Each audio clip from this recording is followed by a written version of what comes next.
Hey guys, I just took my first crack at Ambush as a game and decided to try out what it would be like with my Twilight Kin, and I played against Jess with Forces of Nature. We did 765 points and just want to throw it down and see what it was like and kind of get a feel for the game and the space. A 3x3. We played Pillage just to see what it was, rolled up 4 objectives and rolled it out. So we'll take a look at the lists and see how it goes. Just a real quick overview, not really a full battle report, but just kind of see what it's like. But we had a lot of fun. We immediately played a second game right after we finished the first just because it went so quick. So very fast, bloody, killy, lots of fun. So what does an ambush list look like exactly? Well, we know we can't have any units that are over 200 points and no horde, so let's start with at least that, and then kind of go from there. For the Forces of Nature, Jess decided to take a regiment of Centaur Brave Striders, 2 regiments of Scorchwings. Obviously, shooting and flying could be potentially really strong in this, so I encouraged her to see what these would be like. A Water Elemental Regiment, think that the regen could be really beneficial here. A Forest Shambler Regiment, how does scouting look? And then a Gladewalker Druid that was upgraded with Fireball 8. Still retains the heal 4, but just got that extra Fireball in case there's a chance to throw out some extra ranged attacks.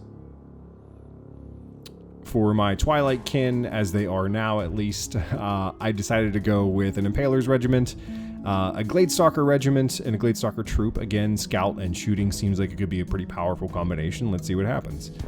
A Butcher Regiment just for some stability. These guys are obviously fairly tough for the amount of points. And then a Mounted Soulbane, because I figured this guy could run all over the place, and putting Dread on some low nerved units would be extra beneficial. So let's see what happens.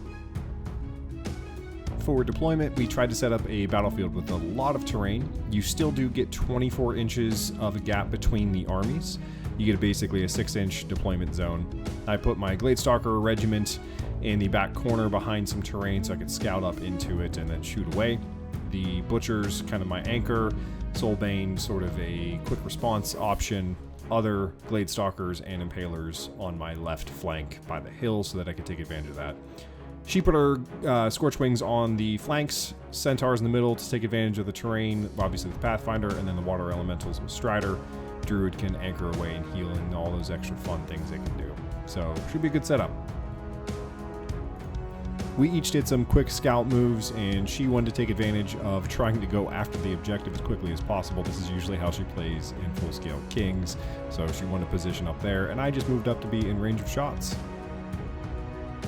So we started the game, and I won first turn, which I thought might be a big deal. Obviously, if you get to shoot a little bit, it could be potentially very powerful. Units just generally don't have higher nerve at these levels, so any sort of defensive positioning I could take, or even offensive strikes that can be done early on are potentially a very strong thing. So the Gladestalkers, I think I wanted to counter her shooting by being able to shoot back at her Scorchwings, and then I wanted to sort of see if she would take the bait on the Butchers and charge away from her objective and come after them instead, and just sort of take things kind of easy, offer some pretty available charges, and then have responses ready for them.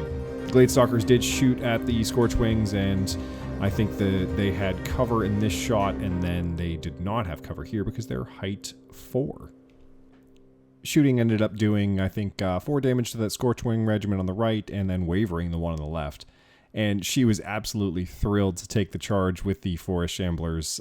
She realized they were within 12 inches and just wanted to jump in there, which is very expected for especially new players in a game like this. So she jumped in, wanted to take the combat.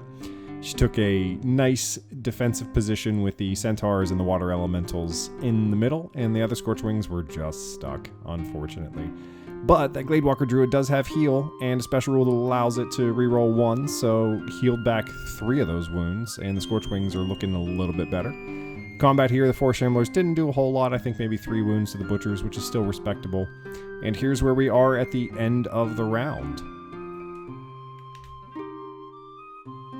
Here we are at the top of my second turn, and I feel like I've got some pretty juicy charges. I decide to be a little bit more aggressive and see what happens. So we throw some models together, I charge off the hill and go into the Centaurs. I get the Gladestalkers up over the fence, which hinders them even though they have Pathfinder because they don't have Strider. And then I got a flank here on the side with the Gladestalker troop. That's obviously delicious for them. just try to roll it out, get into combats, get things going as quickly as possible. Otherwise, I was going to get charged, and that's no fun. So might as well get some combat, get some dice rolling. That's the fun thing about this level of a game. There's really not a whole lot of thought to it. You just start rolling some dice and having fun with it. So we rolled it out, see how it went, and the biggest bummer for me was that in this combat in particular, I rolled Snake Eyes, and I don't think I broke a single unit that I charged, which is a bummer. I might have got those Scorch Wings. I don't know. We'll find out. Stay tuned. As it turns out, I did route the Scorch Wings. Yay!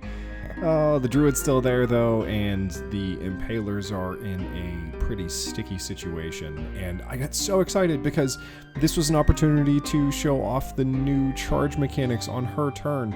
Obviously, the Centaurs have a wider base than the Impalers that are centered up. We checked to make sure that they are in a flank, so it is charging two different angles. The Centaurs in the front are going to countercharge, but because it's this kind of a situation, they're going to slide to make room. And that mighty Soulbane that's there would normally block, but you can pivot through. And then now, because the way that it's flush, she can make contact and slide and line up. She was thrilled with this. She actually thought that this was like one of the best changes she had ever seen. She decided to take the counter charge on the squishier Gladestalker troop, and then fly those Scorch Wings whole hog 20 inches, one pivot towards the center, just to get some juicy charges for the following turns. The Impalers got ganged up on. She did 18 damage with the front and the flank, and then of course rolled boxcars. Just for good measure, and yes, they are out of inspiring range. That was one thing I found we needed more of, inspiring range.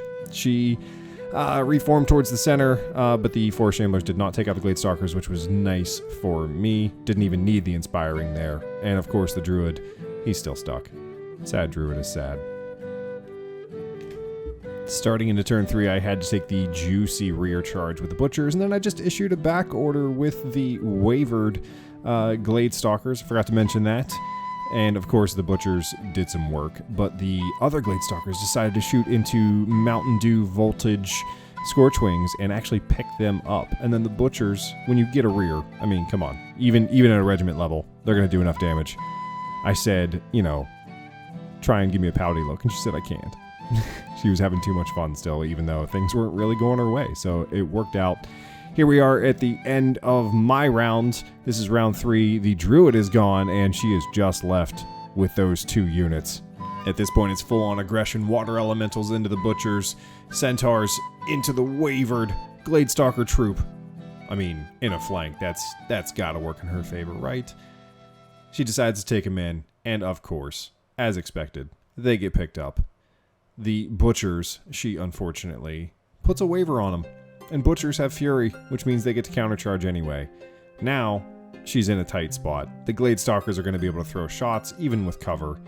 The Soulbane goes into the rear of the Water Elementals. The Butchers get to countercharge. Both units get picked up. That means we are at the end of the game. I think she had a blast. I had a blast. We immediately played a game afterwards, and I wanted to ask her... There's her sad face. She still had a really good time. I wanted to ask her what her opinion was, so here's her own words. I thought Ambush was a really fun, quick way to play Kings of War.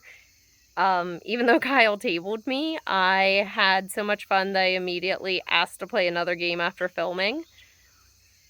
I also think it's going to be a really good way to get my little girl into Kings. She's 7, and she's shown interest in Kings, but the games just take a little bit too long for her, and maybe a little bit too many models.